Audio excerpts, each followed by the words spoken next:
there's attributes of the God source. A creative cognition, an intelligent self-movement. That means it cognates, it can think, it's intelligent. And self-movement means it can move itself. It can move its mind, it can move the energy of which it's composed. And that's what it did to make creation happen. And that's what it does perpetually to make creation happen. So these are attributes of the gestalt identity that we call God.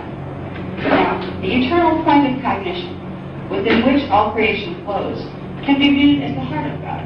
So the mind of God is a little different. That's the place where the movement happens, in the mind of God. But in the heart of God is that eternal point of cognition that we talked about. That stillness that's beyond thoughts, words, all of that motion.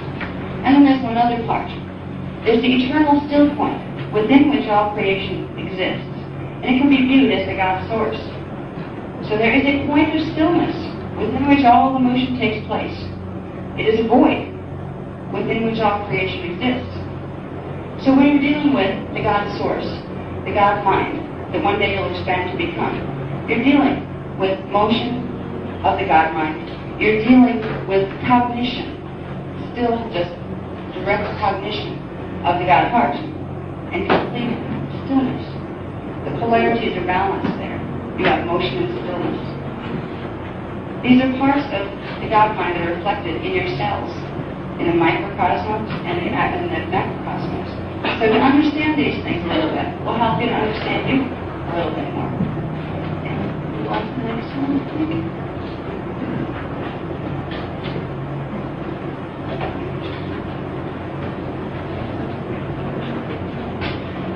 I'm just going to go through this one quick because I talked about some of this already and on the last sheet.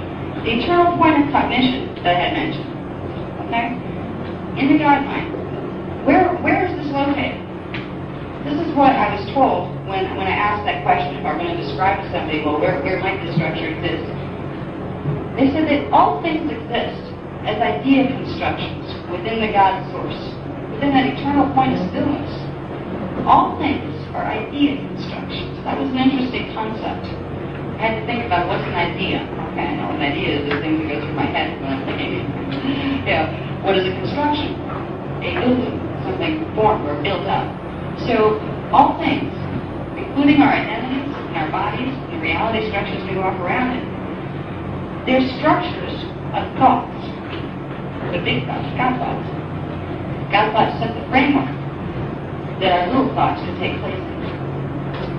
Now, the God heart is the eternal point of cognition through which creation flows. The God mind is the movement of consciousness through which creation takes place. The heart mind of God is called the Yunasai in a lot of the races of higher evolution. That's their vocabulary. It means point of absolute union, where everything that is, was, or ever will be is in one point. And it's a point of gestalt consciousness that has substance and at the same time has no substance, that exists within movement and within a void simultaneously. God, in human terms, the way the human brain works and the way the human mind needs to try to synthesize concepts, God will always be a paradox, because it will be the union of the opposites, and it will not be one or the other. And that's sometimes very hard for the human mind to understand. But these are some of the things that as you expand your consciousness, you won't need the words for, because you'll just get it. It's called direct cognition. And as you begin to expand, you will find direct cognition coming to you more and more. I talk about expanding in the later portion of this afternoon. We're going to talk about expansion and about the mechanics of how that occurs. There is a way, there is a roadmap to expanding into these states of consciousness. And we've done some of this in some of the other workshops. We've talked about the Buddha bodies and different energy constructs like that. And we're going over a little bit more of this right now. We're showing you where this fits into the bigger structure of all it is. We're going to wrap up a little for the people who weren't in other workshops. We're going to cover a little bit on the Buddha bodies. We're going to give you a concept of understanding yourself and God and your relationship to God that's very, very useful. It's a concept of cosmic eggs. Eggs within eggs within eggs within eggs. Never separated from each other. It's like, I believe they're Russian dolls. Kind of like that, where you have the big doll and then the little one all the way down. Our identity structure the energetic form of our identity, of our consciousness, is structured this way. This is the structure that, as we expand the little eggs, we progressively get to the big egg, which is the cosmic egg, which is gestalt consciousness that we call God.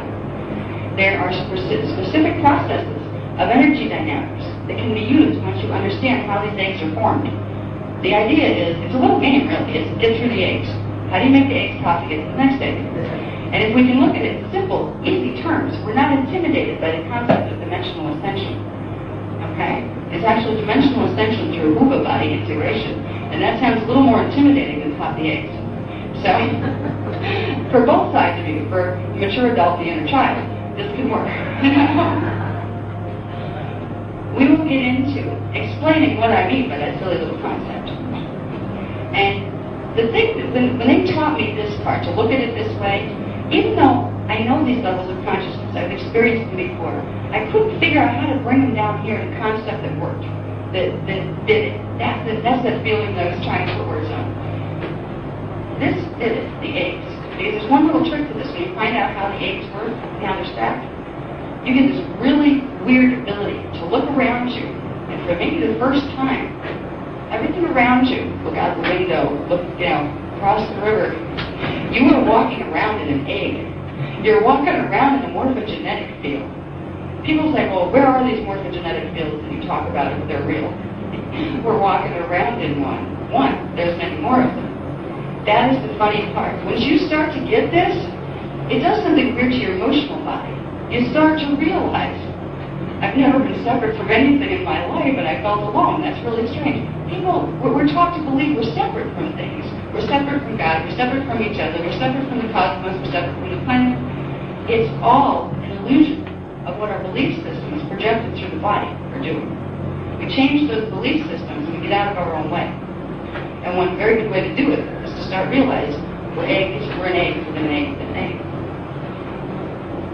If you could sit for a moment and try to feel, it's just the concept of, instead of this being a map, say, you picture a map of the world and there's this little town here, city down here, and this little building down here. Just imagine it all as one energy egg. And then bring it in a little tighter. Imagine the room as one energy egg.